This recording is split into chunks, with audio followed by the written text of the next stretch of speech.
Hello, good morning. सकाळी सकाळी हे पोटाला टाईम बॉम्ब लावून कुठल्या सुसायडल मिशनला चालली असं तुम्हाला वाटत असेल.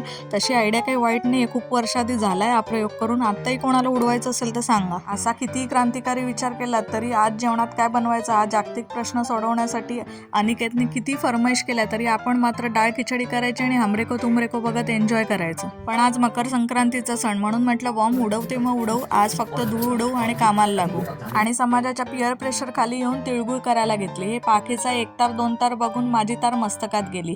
बाकी लाडू तर व्यवस्थित वळला गेले. देवालाही दाखवले. देवाने काही कंप्लेंट केली नाही. म्हटलं आता आपण ट्राय करून बघूयात. लाडू दाताने तोडता तर आला पण चव मात्र ठीकठाक होती. अगदी माझ्या आयुष्यासारखीच. आणि लक्षात ठेवा, साडीवरचे किती ढिगभर फोटो काढले तरी फोटो मात्र एकच पोस्ट करायचा. यालाच म्हणतात परंपरा, प्रतिष्ठा आणि अनुशासन. आणि एवढं सुग्रासांना ग्रहण करून सुद्धा तिळाची खाच काही मिटेना म्हणून अनुशासनला बाजूला बांधून ठेवलं आणि तिळगुळाचं आईस्क्रीम ऑर्डर केलं.